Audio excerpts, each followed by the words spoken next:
Chapter 13, Room for Error. The most important part of every plan is planning on your plan, not going according to plan. Some of the best examples of smart financial behavior can be found in an unlikely place, Las Vegas casinos. Not among all players, of course, but a tiny group of blackjack players who practice card counting can teach ordinary people something extraordinarily important about managing money: the importance of room for error. The fundamentals of blackjack card counting are simple. No one can know with certainty what card the dealer will draw next, but by tracking what cards have already been dealt, you can calculate what cards remain in the deck. Doing so can tell you the odds of a particular card being drawn by the dealer.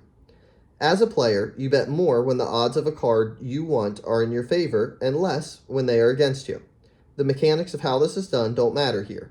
What matters is that a blackjack card counter knows they are playing a game of odds, not certainties. In any particular hand, they think they have a good chance of being right, but know there's a decent chance they're wrong. It might sound strange given their profession, but their strategy relies entirely on humility. Humility that they don't know and cannot know exactly what's going to happen next, so they play their hand accordingly. The card counting system works because it tilts the odds ever so slightly from the house to the player. But bet too heavily even when the odds seem in your favor, and if you're wrong, you might lose so much that you don't have enough money to keep playing. There is never a moment when you're so right that you can bet every chip in front of you. The world isn't that kind to anyone, not consistently anyways. You have to give yourself room for error. You have to plan on your plan, not going according to plan. Kevin Lewis, a successful card counter portrayed in the book Bringing Down the House, wrote more about this philosophy. Although card counting is statistically proven to work, it does not guarantee you will win every hand, let alone every trip you make to the casino. We must make sure we have enough money to withstand any swing of bad luck. Let's assume you have roughly 2% edge over the casino. That still means the casino will win 49% of the time. Therefore, you need to have enough money to withstand any variant swings against you. A rule of thumb is that you should have at least 100 basic units. Assuming you start with $10,000, you could comfortably play a $100 unit. History is littered with good ideas taken too far, which are indistinguishable from bad ideas. The wisdom in having room for error is acknowledging that uncertainty, randomness, and chance, unknowns, are an ever-present part of life. The only way to deal with them is by increasing the gap between what you think will happen and what can happen while still leaving you capable of fighting for another day. Benjamin Graham is known for his concept of margin of safety. He wrote about it extensively in mathematical detail. But my favorite summary of the theory came when he mentioned it in an interview. The purpose of the margin of safety is to render the forecast unnecessary. It's hard to overstate how much power lies in that simple statement. Margin of safety, you can also call it room for error or redundancy, is the only effective way to safely navigate a world that is governed by odds, not certainties. And almost everything related to money exists in that kind of world. Forecasting with precision is hard. This is obvious to the card counter because no one could possibly know where a particular card lies in a shuffled deck. It's less obvious to someone asking, what will the average annual return of the stock market be over the next 10 years? Or on what date will I be able to retire? But they are fundamentally the same. The best we can do is think about the odds. Graham's margin of safety is a simple suggestion. We don't need to view the world in front of Graham's margin of safety is a simple suggestion that we don't need to view the world in front of us as black or white, predictable or a crapshoot. The gray area, pursuing things where a range of potential outcomes are acceptable, is the smart way to proceed. But people underestimate the need for room for error in almost everything they do that involves money.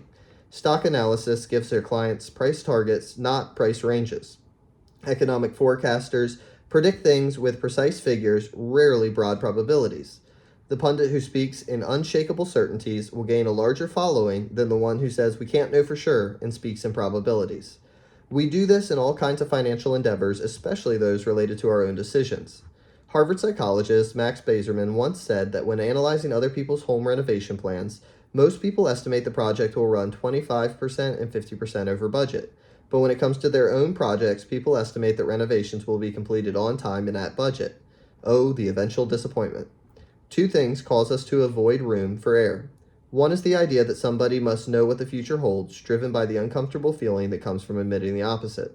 The second is that you're therefore doing yourself harm by not taking actions that fully exploit an accurate view of the future coming true.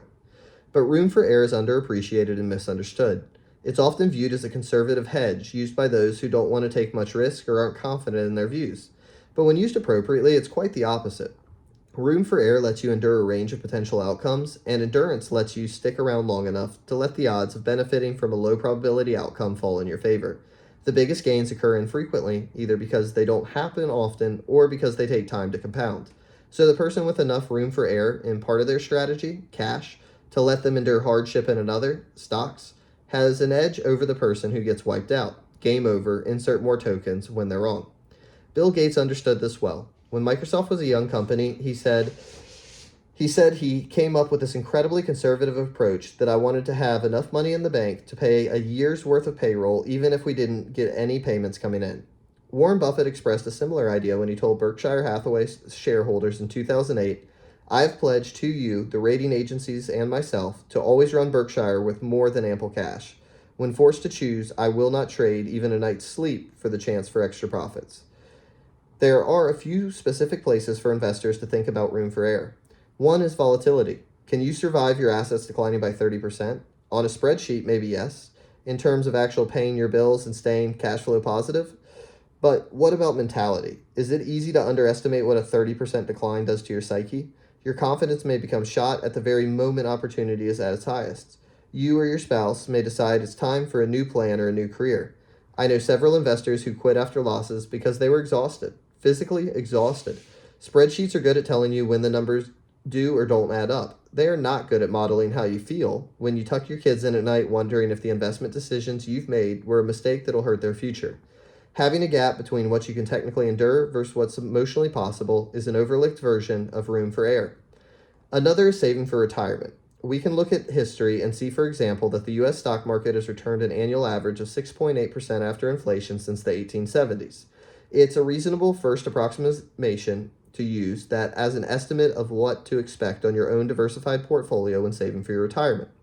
You can use those return assumptions to back into the amount of money you'll need to save each month to achieve your target nest egg.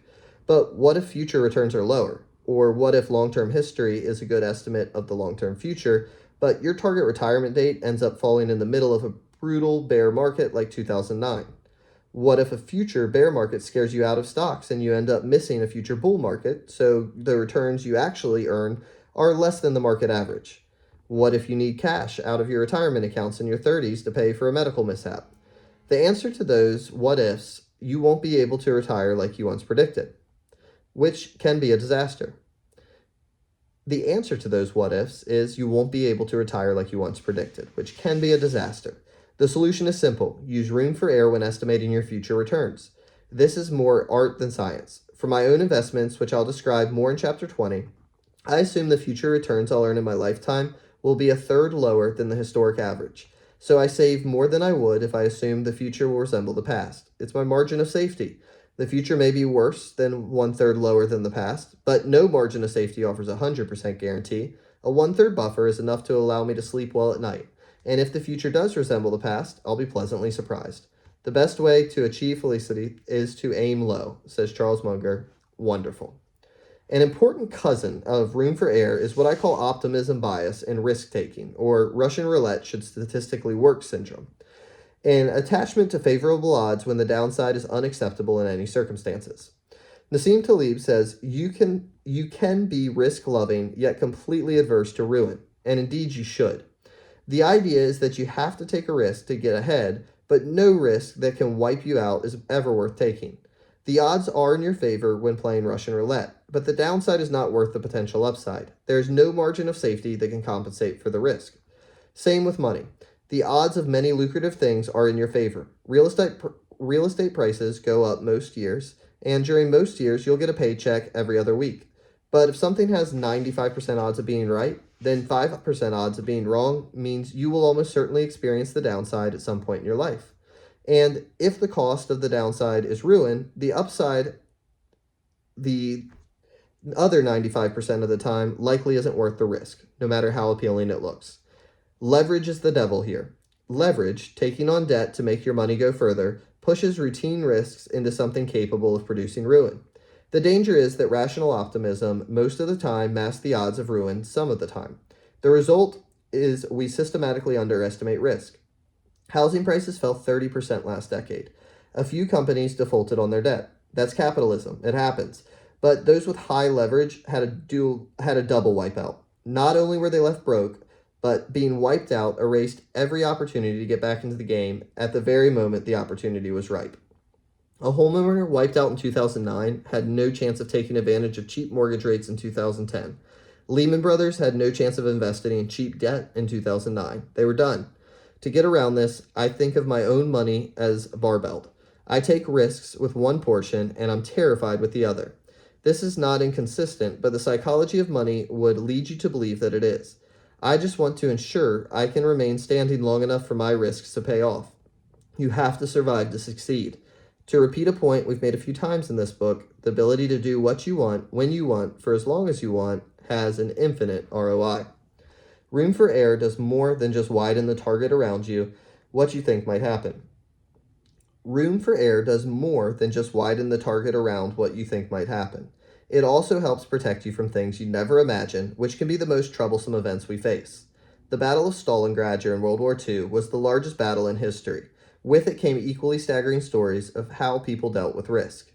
One came in late 1942 when a German tank unit sat in reserve on grasslands outside the city. When tanks were desperately needed on the front line, something happened that surprised everyone. Almost none of them worked. Out of the 104 tanks in the unit, fewer than 20 were operable. Engineers quickly found the issue. Historian William Craig writes, during the weeks of inactivity behind the front lines, field mice had nested inside the vehicles and eaten away insulation covering the electrical systems. The Germans had the most sophisticated equipment in the world, yet there they were, defeated by mice. You can imagine their disbelief. This almost certainly never crossed their minds. What kind of tank designer thinks about mouse protection? Not a reasonable one, and not one who studied tank history. But these kinds of things happen all the time. You can plan for every risk except for the things that are too crazy to cross your mind. And those crazy things can do the most harm, because they happen more often than you think and you have no plan for how to deal with them. In 2006, Warren Buffett announced a search for his eventual replacement. He said he needed someone genetically programmed to recognize and avoid serious risks, including those never before encountered. I've seen the skill at work with startups. My firm, Collaborative Fund, is backed. Ask a founder to list the biggest risks they face, and the usual suspects are mentioned. But beyond the predictable struggles of running a startup, here are a few issues we've dealt with among our portfolio companies. Water pipes broke, flooding and ruining a company's office. A company's office was broken into 3 times. A company was kicked out of its manufacturing plant. A store was shut down after a customer called the health department because she didn't like another customer brought a dog inside. A CEO's email was spoofed in the middle of a fundraise that required all of his attention. A founder had a mental breakdown. Several of these events were existential to the company's future, but none were foreseeable because none had previously happened to the CEOs dealing with these problems or anyone else they knew for that matter. It was uncharted territory. Avoiding these kinds of unknown risks is almost by definition impossible. You can't prepare for what you can't envision. If there's one way to guard against their damage, it's avoiding single points of failure. A good rule of thumb for a lot of things in life is that everything that can break will eventually break. So if many things rely on one thing working and that one thing breaks, you are counting the days to catastrophe. That's a single point of failure. Some people are remarkably good at avoiding single points of failure. Most critical systems on airplanes have backups, and the backups often have backups. Modern jets have 4 redundant electrical systems. You can fly with one engine and technically land with none, as every jet must be capable of stopping on a runway with its brakes alone, without thrust reverse from its engines. Suspension bridges can similarly lose many of their cables without falling. The biggest single point of failure with money is a sole reliance on a paycheck to fund short-term spending needs, with no savings to create a gap between what you think your expenses are and what they might be in the future.